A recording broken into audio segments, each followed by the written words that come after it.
Hello students, as I told you in my previous video that CBSE has reduced your syllabus up to 2 less.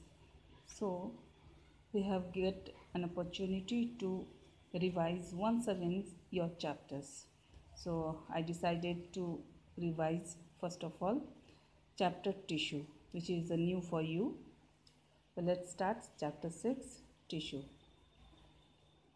From the last chapter, we recall that all living organisms are made of cells. In unicellular organism, a single cell performs all the basic functions. For example, in amoeba, a single cell carries out movement. That means the combination of cells that perform the similar functions is known as tissue. But in case of unicellular organism, a single cell can perform all the activities inside the cell or all the activities of the organism. But in multicellular organism, there are millions of cells. Most of these cells are specialized to carry out specific functions. Each specialized functions is taken up by a different group of cells. Since these cells carry out only a particular function, they do it very efficiently. In human beings, muscle cells contract and relax to cause movement. Nerve cells carry messages. Blood flows to transport oxygen, food, hormones, waste materials, and so on.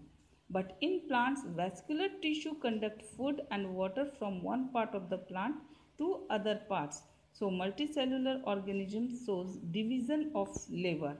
That means different tissues perform different functions. This is called division of labor.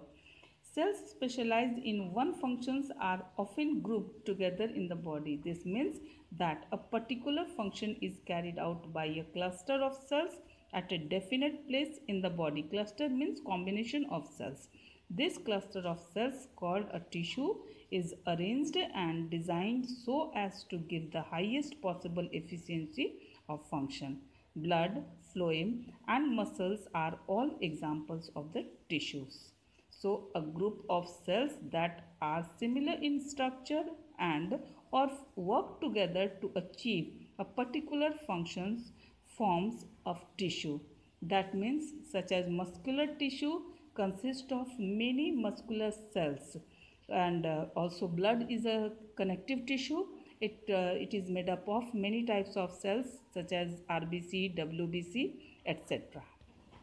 Now, are plants and animals made of same types of tissues?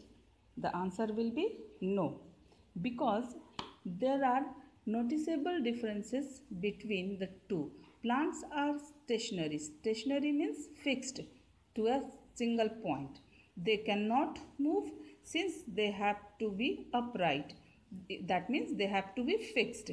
They have a large quantity of supportive tissue. The supportive tissue generally has dead cells that support them to fix at a single place. Animals, on the other hand, have move around in search of food, mates means their partners, and shelter. They consume more energy as compared to the plants. Most of the tissues they contain are living. And now what is the another difference? That is animals and plants as in the pattern of their growth. The growth in plants is limited to certain regions, while this is not so in animals. There are some tissues in plants that divide throughout their life. These tissues are localized in certain regions. Based on the dividing capacity of tissues, various plant tissues can be classified as growing or meristematic tissue and permanent tissue. Cell growth in animals is more uniform, so there is no such demarcation of dividing and on dividing regions in animals. If it is so in animals, then what happens? Our hands will be more increasing, or our legs, one leg is become more longer.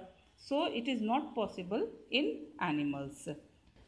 So there are such many differences between the plants and animal in terms of their complexity and in terms of their tissue organization.